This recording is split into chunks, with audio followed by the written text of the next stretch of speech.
Oh, yeah. And now, our feature presentation. Is that right? He said that the moon was blown from the earth in an explosion 66 trillion years ago.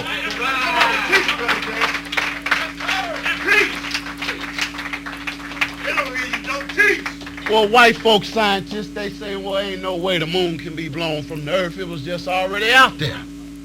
But they took a trip to the moon. And when they got to the moon, they smelled and found gunpowder samples on the moon.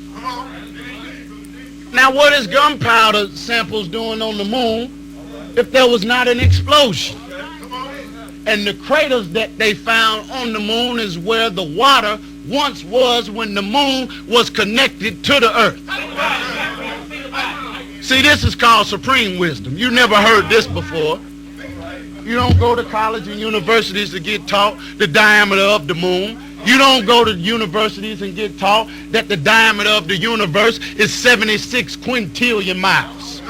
You don't get taught that the sun's temperature burns at 14,072 degrees Fahrenheit.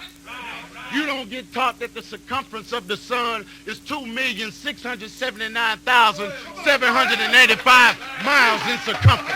You don't get taught that in school.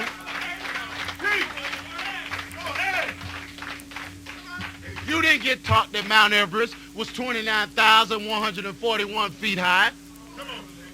You didn't get taught that the black man was the original man, the maker, the owner, the cream of the planet Earth, and the God of the universe. Ain't nobody else teaching that.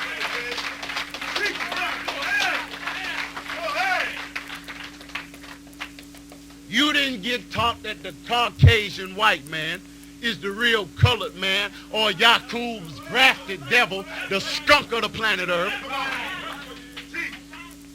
What you mean by that? Come on, Damon Muhammad. See, we taught that the colored man is not us. I know we thought we was colored. But we ain't the colored man. No, sir.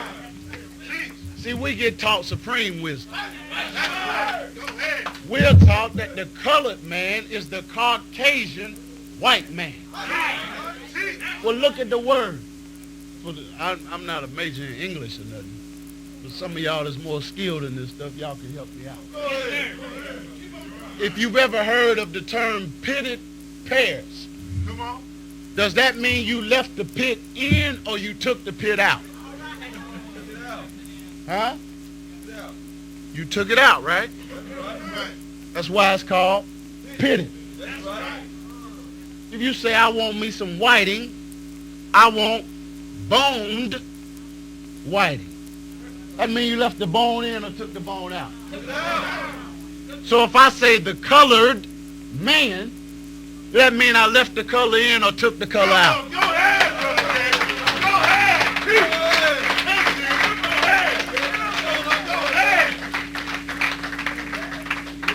But he said the colored man is the Caucasian white man.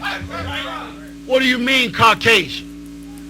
Well, etymologists say that the word Caucasian means one whose evil is not limited to oneself but affects others. That's what Caucasian means. See, we are called the so-called Negroes. So-called. The so-called niggas. We so-called that because that's really not our name. The name Negro that white folks gave to us means dead. Right. From the neck up. Think about it. The Latin word negros didn't refer to living objects when they used it in Latin. Yes, sir. They would look at his shoe and they would say negro hipaso, or black shoe. But they would never look at him and say Negro man, because this is an animate person. He's living. And if you take it further back, Negro comes from the word necro in Greek, which means dead. And they used to have what they called a necropolis. Necropolis, which is necro and polis, P-O-L-I-S. Polis means city of. So when you said they were buried in a necropolis, you said that they were buried in the city or a cemetery for dead folks. So white folks looked at us, they say the niggas don't make nothing, they don't own nothing, they don't produce nothing, they ain't got nothing, they ain't nothing, we everything. So we'll call them Negroes because they're dead mentally, morally, spiritually, and economically. They're dead. There's no difference between us and a man in a casket. Why are you going to prove that? All you got to do is watch them films. Yeah, I'm not too old, so I didn't live back then. But if you spit on a man in a casket, is he going to spit back on you? If you smack the man in the face in the casket, is he going to smack you back? If you spray the man in the casket with a high-powered water hose, is he going to spray you back with a water hose? Well, what's the difference? Didn't they spray us with a water hose? Did we spray them back?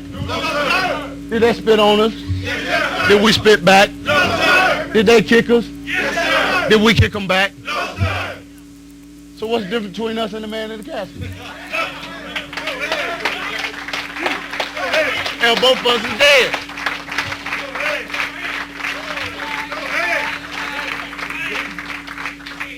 And since we all agree that we was dead mentally, right? We're going to call Mr. James back to the stand. Now, Mr. James, in your book, you speak about the resurrection of the dead. Now, are we talking about the man in the casket? Or are we talking about the other dead people? Which dead are we talking about? Because, Mr. James, in your book, in the book of Job, I believe you made a correction there. You said that as a man goeth down in the grave, he will come up no more. Is that right, Mr. James? Mr. James, you and your people know that once you die, that's it. That's why you work so hard to give heaven on earth to yourself. Is that right? And you justified, Mr. James, in these words. Not my will be done, but thy will be done on earth as it is in heaven. Is that right? So are you saying, Mr. James, that you're going to build a kingdom right here on earth? Well, if heaven is going to be on earth, why are we waiting to die to go somewhere else?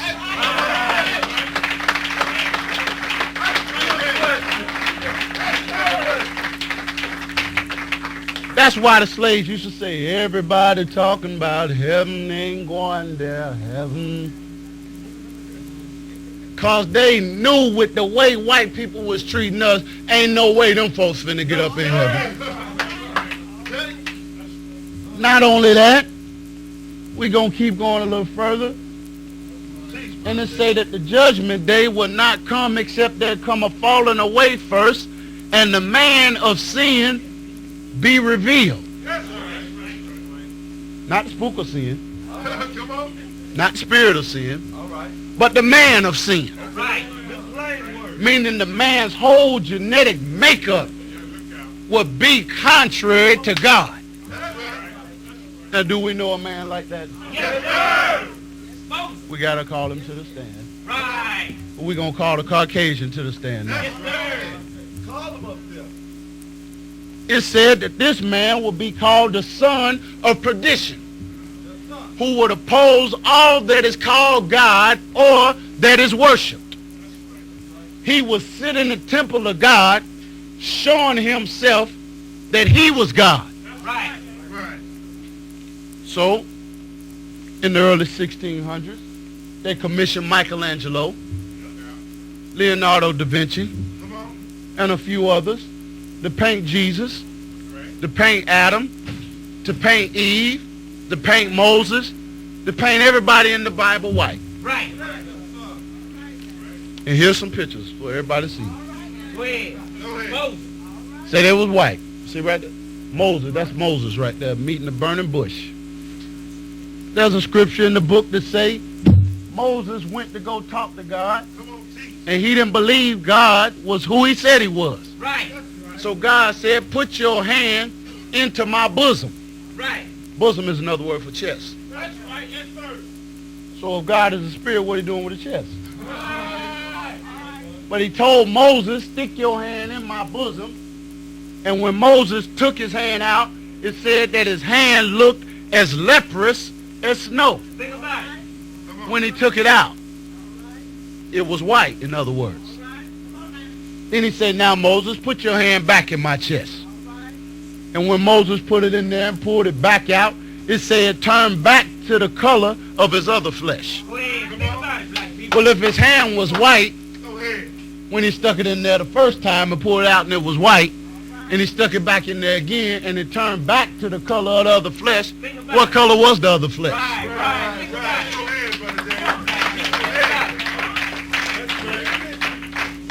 And if the Bible say Jesus had hair like lamb's wool and they put this old stringy hair, blonde hair, blue-eyed, pale skin, buttermilk complexion, Harley Davidson riding, motorcycle driving, snuff dipping, straw chewing, tobacco overall wearing, peckerwood Jesus on the wall, something is off. Say hair like lamb's wool. That's kind of nappy, ain't it? Say he had feet like brass as if it had been burned. Well, brass already ain't white as it is. But you talking about burning it, it's finna be jet black. But why didn't they paint Jesus black? Think about it. Because they knew the power of the subconscious mind. And they say, we're going to paint him white, then we're going to add this scripture in here, if that's okay with you, Mr. James. If you see the Son, you seen the Father.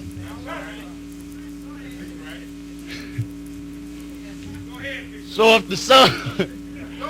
the Son is white, long stringy hair, blue eyes, pale skin, buttermilk complexion. Oh, it's buttermilk now. If I see the Son, I already seen the Father. Right. Subconsciously, that tells me that God is a white man. Yes, sir. And if God is white, and Jesus is white, and the angels is white, and white is good, and I'm black, then I must be the devil. Go ahead. That's why they say angel food cake is white cake, and devil food cake is chocolate cake. That's why they said the good guys wear white and the bad guys wear black.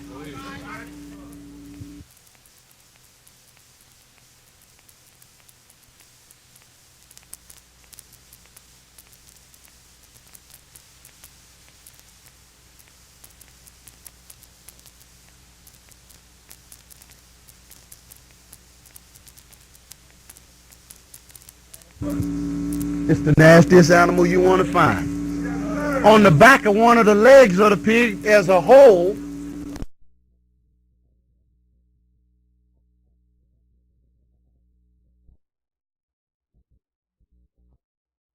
That's like a sewer duct that pus comes out of. Right. You know, so when you was eating them ribs over the holidays, and you felt that sticky stuff on your hands, that was pig pus. That was good too, wasn't it? Hey, that's just real. Not only that, the pig destroys 3/100ths of your beauty appearance for every ounce of it that you eat. So when you see people that eat it, their face begins to drag. You see dark spots under their eyes. They develop darkness all under the face. And the pig is filled with millions of what's called trichina or trichina worms.